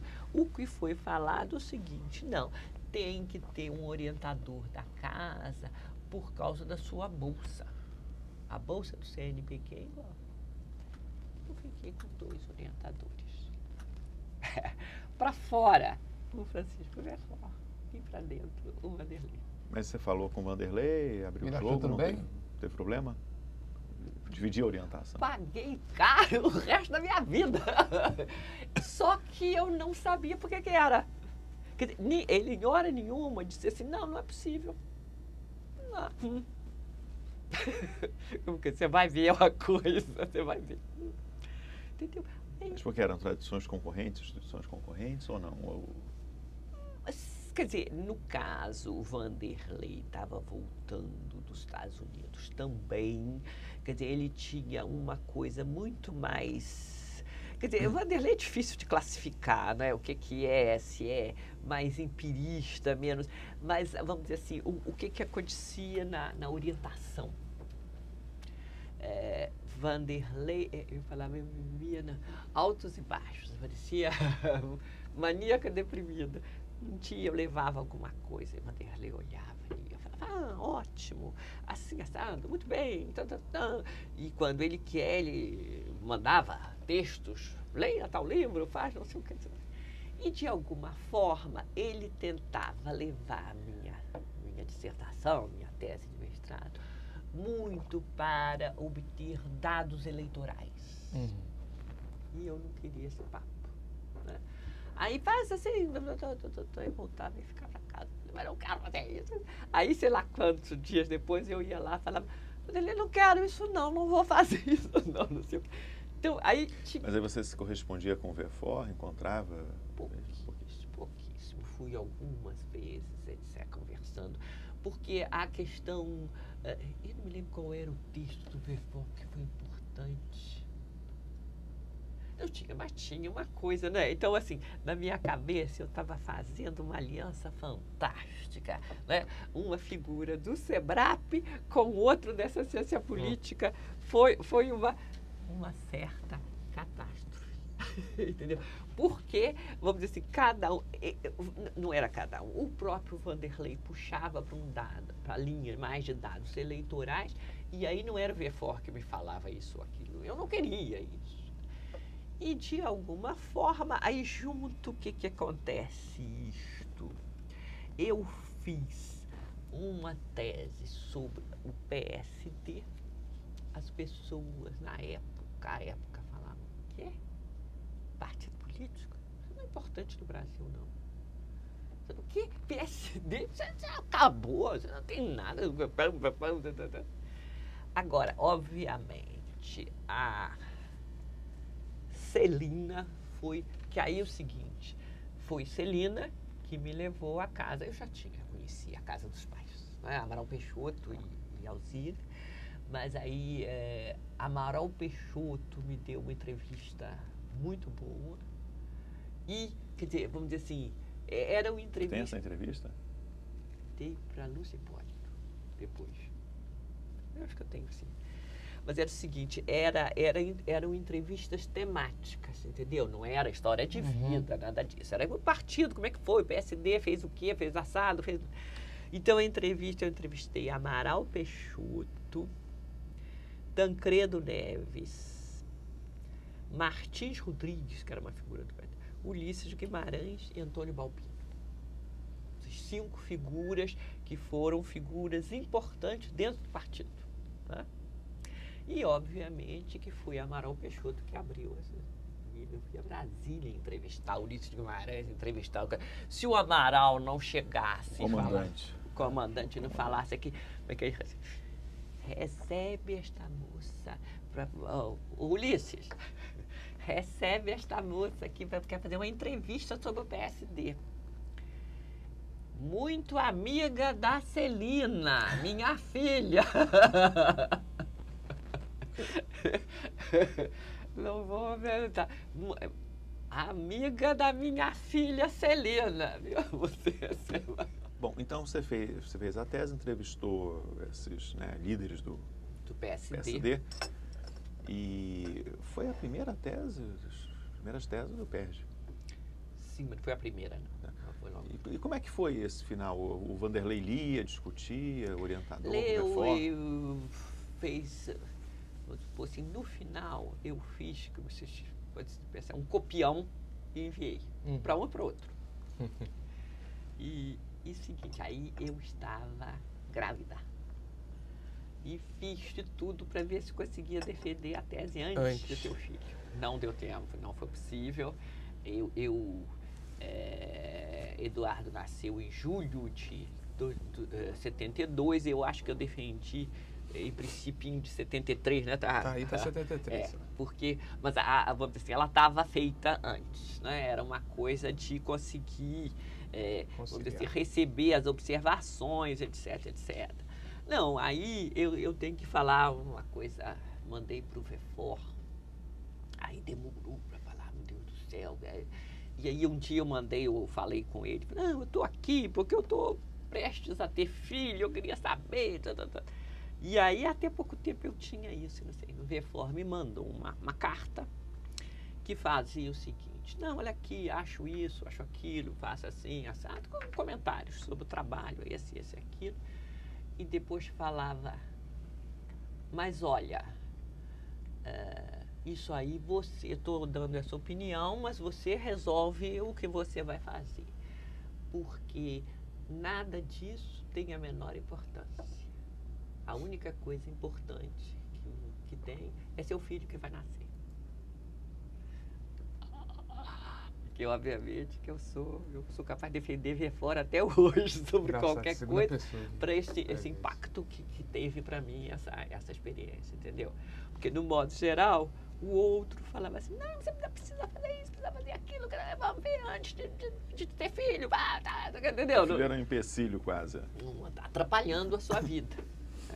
E e aí, nessa história, eu defenderia se alguém no UPERJ dissesse assim, o VEFOR participou da minha banca como co-orientador, sei lá, não dava-se nome diante dessa situação estranhíssima que eu tinha criado. Quem eram as outras pessoas da banca? Vanderlei, depois foi Simon. Eu tinha primeiro pensado do Hélio Jaguaribe, mas eles vieram, não pude, e foi o Simon, a terceira pessoa. Então, tá. E essa coisa, quer dizer, na banca eu mesmo, assim, falei, vamos ver o que vai acontecer aqui, mas se comportaram muito bem. E VEFOR disse essa coisa que eu também falo assim, muito bem, falta isso, falta aquilo do mundo, né? Todo trabalho é criticável, etc. Mas ele disse uma coisa que ficou, ninguém vai poder estudar partidos ou estudar o PSD daqui para frente sem passar por essa tese. Foi uma coisa importante. Nessa época, além do UPERJ, na pós-graduação, novidade que tinha também era o Museu Nacional, né, antropologia. Mas é interessante que não apenas etnólogos, que era a tradição, né, preponderante na antropologia brasileira na época, era estudo de índios ou de raças e tal, mas também alguns com perfil mais sociológico, né? Moacir mesmo, o Lígia, Zé Sérgio e tal, fizeram a opção para lá. Como é que você via essas duas instituições? Olha, eu sabia disso, mas de fato, o que eu sabia sobre antropologia, que era muito pouco, e tinha sido, quer dizer, o Manuel Diegues dando aula, não sei o que. E, no fundo, eu associava a antropologia a estudos de índio. Quer dizer, mesmo que as outras pessoas que estavam indo não tivessem esse interesse. Mas havia algum contato, seminários que assistiam ou não? Era um mundo à parte? Então, eu tinha claro que eu não tinha o menor interesse nesse estudo, quer dizer, eu era do grupo que o melhor mesmo para os índios é que eles fossem assimilados o mais rápido possível, né? A sociologia do desenvolvimento, quer dizer, essas pessoas que ficam estudando, sabe, aquela coisa assim, estudar a tribo dos não sei lá quem. Que é isso? Qual a relevância disso? Né? E não tinha, quer dizer, não sabia a relevância e não tinha, sabe, você pode estudar tem interesse, achar, não tinha o menor interesse. Quer dizer, então nunca se colocou como alternativa, não sabia nem direito como é que funcionava, que eu nunca procurei. Tá? Agora, Lúcia, no meio dessa experiência, ainda antes de defender a tese, você começou a dar aula na UF, como auxiliar de ensino, em 71. Como foi isso? Também, alguém falou, meu depoimento para chamar, alguém falou que a UF está precisando de professor, porque não sei o que. Então, não fui eu só, eu, Antonieta, a outra Nancy, Alessio, um grupo lá, vamos lá. Fui dar aula na UF, experiência, um contrato CLT que acontecia de março a dezembro. Janeiro e fevereiro você era ninguém e depois fazia novamente o contrato. O equivalente a um professorista, praticamente. Era uma situação que você chegava e você via da aula do que precisasse. Chegava lá para dizer, mês que vem você vai começar um curso de sociologia rural. Você fala, sim, o que é isto? Você dava aula do que dava. Do que dava, não tinha menor. Né? Eu me lembro que precisava, uma época, de um professor, não chamava mais o SPB, não, mas era o equivalente, Organização Social Política Brasileira, ou tinha um estudo de EPB. Estudo dos Problemas Brasileiros. Eu cheguei a pegar isso no FIS. Tinha que dar um curso e ninguém queria dar esse curso. Deixa comigo, vamos fazer. Aí inventei um curso que eu trabalhava centralização e descentralização. E aí eu dava Marisaura Pereira de Queiroz e Raimundo Fauro. Então, quer dizer, no meio do caminho, você podia fazer umas coisas assim mais interessantes. Mas, de modo geral, quer dizer, depois de dar sociologia rural, sei lá mais o que, etc., eu consegui chegar numa hora e dar um curso sobre partidos políticos. Quero que você pesquisar. Que aí, meus alunos, Dulce Pandolfi, Maria Celina Soares da Araújo, Eduardo Gomes, foram meus alunos neste curso de sociologia, tá? de partidos. Agora, a minha lembrança não é nada boa disso aqui também, não. Pelo seguinte... Dos alunos? Não, de tudo. Os tempos eram muito difíceis. De um lado, vamos dizer assim, ter ser neste momento, esse pau para toda obra, não era uma coisa absolutamente fácil para mim, entendeu? Eu ficava assim, eu tinha uma insegurança muito grande. Você dá um curso sobre o qual, de fato, você podia, você não sabia nada sobre aquilo, você tinha que improvisar, né? Uma bibliografia, o que você ia fazer. Então, como é que chama aquele antropólogo que trabalha? Que é da UF até hoje, que era colega. Um dos pessoas, Renato Lessa, também estava nisso. Dando aula? Não, aluno. Aluno? Foi seu aluno? Eu me lembro que esse Marcos que estava lá...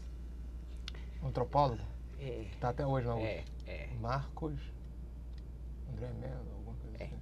Marco Antônio Melo. O Marco Antônio Melo ou Marcos André, alguma coisa? Não, o Melo. Melo do FIX. Que é professor de FIX. Marco Antônio Melo. Foi meu professor.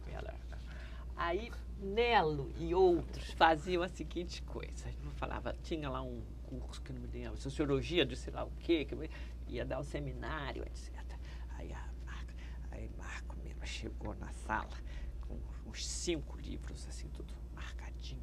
É o próprio. Aí para falar. Aí era a vez do seminário dele. Então entra aqui. Aí sentei na primeira turma. Então, aí Marco começou. Porque não sei o que, abria, procurava, não achava lugar. Coisa melhor para você se equivocar, você marca na hora que você vai ver, não é nunca ali. Ele foi se enrolando as pessoas com aquele ar de que é isso, ninguém entendendo nada.